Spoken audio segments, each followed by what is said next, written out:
c'est clair. Je peux te le dire tout de suite, ça va pas être facile si tu es dans cette situation. J'ai de nombreuses femmes que j'accompagne qui connaissent ce contexte-là d'un homme qui montre du chaud quand il est là, c'est-à-dire qu'il y a de la proximité, de la chaleur, et tu te dis la connexion est forte, et quand vous vous séparez, pas séparés la rupture, mais séparés après un moment sympathique, un week-end, un bon moment chez toi, à l'extérieur, peu importe, et tu sens ce que tu appellerais du froid, une perte de lien, une proximité qui s'éloigne de plus en plus, donc une distance, d'accord, ce chaud, ce froid. Et pour les personnalités dites évitant, ces hommes qui sont moins à l'aise avec cette proximité et qui sont plus à l'aise avec l'indépendance, ils trouvent plus de sécurité quand ils sont à l'extérieur du lien, momentanément, pas durablement, parce qu'ils ont aimé aussi cette chaleur, cette proximité, mais ils sont quand même plus convenables avec le fait de ne pas être 100% dans la proximité, comme le serait plus à l'aise un dépendant affectif, d'accord, qui a besoin de ce lien pour se sentir sécurisé. Si tu es dans la situation de cet homme évitant et que tu as pris la décision, c'est important ce que je te dis là, que tu as pris la décision d'investir encore ton temps, ton énergie, parce que c'est précieux. Chaque jour, on ne sait pas de quoi demain est fait, d'accord? Donc, investir ce temps, c'est quelque chose qui est précieux. C'est ta ressource la plus importante. Mais imaginons, comme de nombreuses femmes que j'accompagne, je le redis, que tu décides, c'est une décision, de prendre encore du temps. D'ailleurs, tu peux te mettre une deadline, c'est-à-dire une date limite par rapport à l'investissement que tu as, pour au moins faire en sorte que ton cerveau sache que tu vas investir tant d'énergie dans cette direction, favoriser le lien, créer la relation avec cet homme, sachant que tu veux pas non plus y passer 1 an, 5 ans, 10 ans, parce que c'est facile de glisser sur 6 mois, 1 an, 2 ans, sans s'en rendre compte, en fait, que je suis toujours en attente qu'il se passe quelque chose ou, entre guillemets, qui change de fonctionnement. D'accord? Donc, je reviens sur l'idée de comment, finalement, je crée, je renforce le lien avec cette personnalité. La première chose, c'est ce qu'on fait là. Et c'est ce que tu fais à travers tes recherches, j'imagine, même quand tu quittes cette chaîne, c'est de mieux te connaître toi pour savoir, en fait, ce qui est acceptable ou non pour toi, quelles sont tes limites, tes frontières, d'accord? Ce que tu veux en termes aussi de besoins, de désirs, de valeurs. Tout ça, c'est excessivement important parce que ça te permettra de créer un positionnement, de te dire par rapport à la deuxième étape que je vais te passer dans un instant, de te dire si tu acceptes d'investir plus, bien avant même le désir d'investir plus, est-ce que j'accepte? Est-ce que c'est dans mes possibilités pour rester près de toi et pour pas aller vers une suradaptation, c'est-à-dire quelque part ne pas te respecter, d'accord? D'aller au-delà de ta propre frontière. Donc dans l'inconnu, dans quelque chose de potentiellement dangereux pour toi ou en tout cas insécurisant. Donc la première étape, continuer dans cette démarche de j'apprends à mieux me connaître. Moi, j'adore par exemple l'outil Enneagram pour ça, que je trouve assez simple pour déjà avoir une grille de lecture, des repères importants sur son fonctionnement, d'accord? Quand on travaille ensemble aussi en accompagnement, je peux te donner des clés pour mieux te connaître. Et je vois aussi avec mon expérience, mon intuition. L'intuition, c'est juste l'expérience multipliée dans un domaine particulier qui fait que instantanément on sent les choses. Donc avec cette intuition, je peux te donner aussi des retours qui vont te permettre d'agrandir ta compréhension de toi. Donc première étape, excessivement importante, c'est un travail d'une vie, je me connais mieux. Comme ça, je peux mieux me positionner puisque j'ai un ancrage. Ce qui me permet d'avoir une meilleure appréciation du contexte. J'en parle souvent de discerner, de mieux comprendre ce qui se joue. Donc, je rappelle, ici, l'intention de ma vidéo, c'est t'aider si tu vis dans une situation avec un évitant, que tu vas améliorer la relation, la faire grandir. Comment je me positionne par rapport à ça? Est-ce que je continue d'investir? Oui, non, et qu'est-ce que je fais par rapport à ça? Donc, la première étape, c'est je me connais mieux. Deuxième étape, c'est ce qu'on fait là, je comprends mieux le fonctionnement de cette personne, sans le juger. C'est très difficile parce que quand je suis stressé ou que j'ai peur ou que j'ai pas ce que je veux, j'ai tendance à aller rejeter l'autre à l'extérieur, le montrer du doigt. Il est coupable, il m'a fait ça, mais pourquoi il est pas comme moi? Pourquoi il fonctionne pas comme ci? Pourquoi il me dit pas je t'aime? Pourquoi il vient pas vers moi après un bon moment? Pourquoi il va dans sa grotte? Non, j'arrête ce jugement-là. Je comprends que il est séparé de moi, entre guillemets, je peux changer le mot, il est différent de moi, d'accord? Il a un autre fonctionnement. L'erreur que de nombreuses femmes font avec ce type de fonctionnement, d'hommes un peu distants, d'accord, pour pas dire fuyant, c'est je vais te donner une image. C'est comme, donc, j'aime pas ce qu'il fait. Par exemple, il prend de la distance après un moment chaleureux, je comprends pas, et je vais le montrer du doigt. Mais c'est un peu comme si tu te mets en relation avec un malentendant et tu lui reproches de pas t'entendre quand tu lui dis quelque chose. Il t'entend pas, il est malentendant. Donc, quand tu vas lui dire quelque chose qui est important pour toi, qu'il va pas comprendre, tu vas lui reprocher de pas t'entendre. Mais en fait, c'est son fonctionnement, entre guillemets, il n'entend pas, ok? Donc, il va falloir passer par un autre moyen, peut-être l'écrit. Là, c'est pareil. Cette personne a besoin de prendre un peu de temps après un moment chaud, parce qu'il a besoin de se restructurer dans sa tête et avoir le sentiment de pouvoir respirer, parce que pour lui, c'est son fonctionnement. Si je lui montre du doigt ce fonctionnement instantanément après un bon week-end chaleureux, c'est comme si je disais à cette personne malentendante, pourquoi tu m'écoutes pas? Réfléchis un instant à ça. Donc, j'apprends à mieux me connaître, c'est un travail quotidien, c'est un travail merveilleux. Ça m'a changé la vie personnellement de faire ça. 2, je vais saisir et surtout comprendre comment il fonctionne. Et 3, accepter cela. Parce que tant que tu fais pas un travail d'acceptation, la personne malentendante, elle m'entend pas quand je parle. Si j'accepte pas ça, on va lutter et on va souffrir tous les deux. Il va y avoir de l'incompréhension.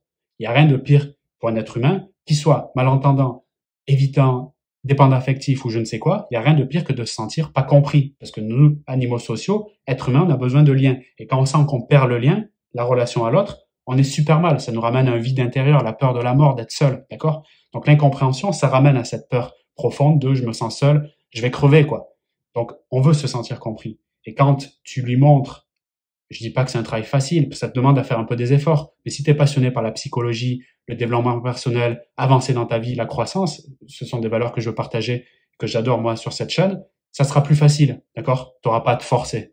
Si tu sens que tu te forces beaucoup, etc., c'est que tu n'es pas forcément passionné de psychologie ou autre, et dans ce cas-là, désolé pour toi, j'ai envie de dire, parce que ça sera plus compliqué dans tes relations, ou bien tu vas avoir beaucoup de frustration et d'incompréhension de l'autre et donc de toi-même.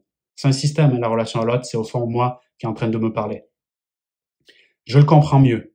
Je l'accepte comme le malentendant qui m'entend pas quand je parle. Quand je l'accepte, il y a un truc qui se passe qui est merveilleux, c'est que je peux rentrer dans, pour moi, les vraies solutions concrètes pour le garder et le faire renforcer la relation dans le long terme. Donc je l'ai dit, c'est je dois vraiment mieux me connaître. Je dois vraiment mieux me connaître.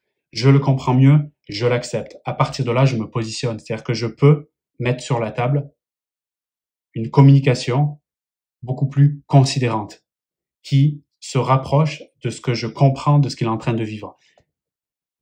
Il prend un peu de distance après un bon moment. J'ai accepté son fonctionnement. Je vais pas lui reprocher. Je vais lui dire, prends un peu de temps si t'en as envie. Je peux comprendre, puisque pour toi, je sais que c'est quelque chose qui te remplit. C'est bien ça? Oui, c'est bien ça. Là, je me sens considéré émotionnellement. Donc, quand je pense à toi par rapport, peut-être, parce que nous fonctionnons par comparaison, quand je pense à toi par rapport à mes anciennes copines ou les femmes de ma vie, ça peut être ma sœur ou d'autres femmes, qui m'ont reproché ce fonctionnement, rappelle-toi cette image. Comme le malentendant, tu lui dis pourquoi tu m'entends pas. Je me sens mal, je suis pas bien, donc je reviens dans ma bulle. Le meilleur moyen de faire en sorte qu'un évitant te quitte, qui sort de la relation et qui revient pas ou qui revient dans longtemps, c'est de ne pas le comprendre en lui reprochant son comportement, son fonctionnement, d'accord? Je dis pas que c'est bien, c'est pas bien son fonctionnement. Je dis juste qu'ils sont tous différents. Tous les hommes, ici, je cible sur les personnalités d'évitants, puisque ça fait beaucoup jaser, comme diraient nos amis québécois, d'accord? C'est un profil qui est attirant sur d'autres aspects. Donc, on en parle, d'accord? Moi, j'ai de nombreuses femmes que j'accompagne qui ont ce profil en face d'elles. Donc, j'en parle. C'est pas tous les hommes, hein, 25% peut-être de la population masculine. Mais ils font parler. À partir du moment où j'ai offert, c'est énorme, hein, c'est un cadeau que tu lui fais. Donc ça demande, encore une fois, de l'énergie, du temps, de la formation, de la compréhension et surtout sortir de son ego, de son stress, qui demande une certaine stabilité émotionnelle aussi, d'accord, un apaisement, pour pouvoir aller faire de l'empathie à tout niveau. Pas simplement cognitive, je me mets à ta place. Non, aussi émotionnelle, empathie affective et cognitive. Donc, je me mets vraiment dans tes bottes, je me dis, tiens, qu'est-ce que ça doit être de vivre comme toi tu vis? Je suis pas en train d'excuser ce comportement, mais juste qu'est-ce que ça doit être? Et à partir de là, je mets des mots qui sont sur cette vibration de, ok, j'ai l'impression de mieux saisir ce que tu vis. J'aimerais plus de proximité, mais j'accepte qu'à ce moment-là, pour toi, c'est important d'avoir plus de lien avec toi, c'est-à-dire d'indépendance, de distance. Je rappelle, je m'adresse aux femmes ici qui acceptent, c'est essentiel, qui acceptent l'idée d'avoir un homme en face qui correspond à ce profil-là, ok, et qui sont désireuses de faire évoluer leur relation, pourquoi pas avec un laps de temps en disant, dans les 3 à 6 mois à venir, je vais investir cette oreille émotionnelle, cette écoute, cette considération, et on va voir ce que ça va donner. C'est essentiel. Si je devais résumer, et j'ai une petite note, une petite pensée pour une femme que j'ai accompagnée récemment, pour résumer, pour faire simple, si tu veux, si tu me poses la question, mais Vincent, comment je renforce le lien avec ce type d'homme? Je ferai simple. Ce que tu dois éviter, c'est le double C, être casse-couille. Ce que tu dois faire, c'est le double C, amener plus de confiance et de considération. Évite d'être double C, casse-couille, et il te dira lui-même où il le pense, et sois plus dans la confiance et la conciliation. La confiance et la conciliation. Créer la confiance, c'est-à-dire faire en sorte que quand il a mon contact, il se sent bien, que je suis pas en train de l'épier, de lui faire des reproches, de le critiquer son fonctionnement, etc. C'est ça qui fait la confiance. Quand je suis avec toi, je me sens bien et je te le dis. Ça, c'est la considération. Quand tu fais des choses que j'ai remarquées qui sont positives, j'ai pas peur de le dire. Parce que je le dis ici, c'est très important. Ce que j'ai observé, les hommes dits évitants, dans l'immense majorité des cas, ont une estime d'eux-mêmes qui est basse ou fragile. C'est-à-dire qui se sentent pas de si grande valeur que ça par rapport à la relation. Et c'est tout à fait compréhensible quand on se dit que pendant plusieurs décennies, il a évité le lien émotionnel, la proximité, il a fait en sorte de pas se sentir, on va dire, proche trop souvent, trop longtemps, parce que ça crée des peurs et des angoisses. Donc, naturellement, ses capacités dans ce domaine sont peut-être moins importantes que quelqu'un qui est à l'aise avec le lien, qui l'a favorisé. C'est comme une sorte de compétence, on va dire, en amour qui s'est développée. Donc, comme j'ai moins cette compétence-là, je suis moins en capacité d'estimer en ma personne avoir une grande valeur dans ce domaine. Donc, je suis un peu fragilisé sur cet endroit-là. C'est pas mon domaine de prédilection, tu vois. Par exemple, il peut être très fort pour construire un bâtiment ou jouer au foot. Là, il a beaucoup d'estime et de confiance. Mais sur la partie relation amour, c'est un peu plus fragile. Donc ça aussi, c'est un élément de compréhension. Quand tu te dis, et on va pas le blâmer pour ça, tu peux avoir une estime basse de temps à autre, moi aussi, c'est pas grave. Mais quand c'est le cas, et quand c'est durable, notamment dans le domaine de la relation, et que toi, tu vas être sa partenaire potentielle de manière durable, et d'avoir un vrai couple, il est nécessaire de comprendre ça, encore une fois, c'est dans la partie le comprendre, pour ensuite, dans la partie communication, c'est la partie finale, mes attitudes du quotidien, avoir plus de considération pour lui. Communiquer que je saisis que pour lui, c'est peut-être pas la partie la plus facile, d'accord, parce qu'il n'a pas développé en profondeur, je dirais, le lien à l'autre, l'amour, l'engagement, etc. Mais que s'il est là, avec toi maintenant, c'est que d'une certaine manière, il est en train de le développer. Et bravo pour ça. C'est pas facile. Encore une fois, du point de vue de son fonctionnement, bravo. Ça, c'est la conciliation. Bravo de mettre en place ça, parce que tu es en train de grandir d'une certaine manière. Tu es peut-être en train de créer quelque chose qui va te changer la vie, même si tu as eu mal par le passé avec une ex ou deux ex. Ce que tu fais là maintenant, on s'en fout en fait. L'idée, c'est de dire du passé, je m'en fous. Ce que tu es en train de faire là, c'est juste énorme. Donc bravo pour ça. Un peu comme tu féliciterais peut-être un enfant dans ta famille ou ton fils quand il fait une chose qui est positive pour son développement, d'accord? Je te demande pas de devenir sa coach ou sa maman, mais dans des moments clés, quelqu'un qui a une estime basse et qui fait pas forcément le travail nécessaire lui-même pour lui-même, eh bien, sans lui demander de changer ou faire quoi que ce soit, le simple fait de considérer sa valeur qui augmente dans le domaine de la relation parce qu'il a été bien avec toi un certain week-end ou autre, c'est quelque chose qui est bon. Et moi, j'appelle ça, en fait, planter des graines et arroser la plante. Oui, avec un évitant, ça prend du temps. Il faut être très patiente. Encore une fois, si tu décides, parce que tu as le désir et que tu acceptes son fonctionnement, d'aller plus loin, d'accord? Il faut cette décision. Sans cette décision, je comprends les commentaires qui commencent à arriver. Ah, mais Vincent, je comprends pas, les évitants, de toute façon, ils changent pas, on peut rien faire, restez pas avec ce type d'homme. Je peux comprendre ça. Parce qu'encore une fois, il faut décider d'investir son temps sur la durée. On ne demande pas de le changer. Mais par contre, tu sèmes des graines, t'arroses. Je peux te le dire, parce que je m'adresse aux femmes ici qui regardent la vidéo jusqu'à la fin. Vous êtes motivés. Si vous voulez aller plus loin, suivre des accompagnements avec moi, c'est dans la description de la vidéo. Je peux vous dire, à titre personnel, celles qui me connaissent le savent, que j'ai une base, moi, si on reprend ces styles d'attachement, d'évitant. Donc, je les comprends parfaitement, ces hommes-là. Je les vois à 4 km à la ronde dans les comportements qu'ils peuvent mettre en place. C'est pour ça, quand j'accompagne des femmes qui ont des hommes de ce type en face, les conseils que je peux prodiguer, en général, d'après leur retour et surtout de ce qu'elles mettent en place, ce qui m'intéresse, c'est leurs résultats, c'est juste faramineux, d'accord? Parce que tout simplement, j'ai entre guillemets cette chance, je sais pas si c'en est une, de voir à travers leurs yeux, plus mon expertise en communication et en accompagnant, en coaching sur les femmes dans leurs relations, ok? Et à partir de là, donc, quand tu saisis qu'il a une estime faible et que tu es d'accord pour aller sur ce chemin-là, il y a un truc qui va se passer, c'est qu'il va se sentir, je le répète pour terminer, plus en confiance grâce à la conciliation. Donc le double C, c'est magique. Confiance, considération. Ça t'évite d'être dans le domaine. C'est ces mots, hein, je te le dis, on me le répète souvent, je suis un homme, je le sais. Il faut dire les vrais mots. Casse-couille.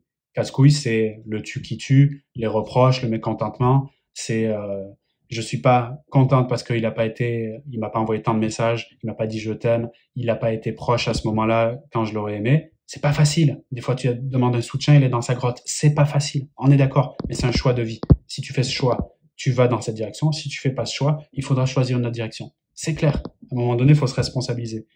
Donc, Casse-couille, c'est ça.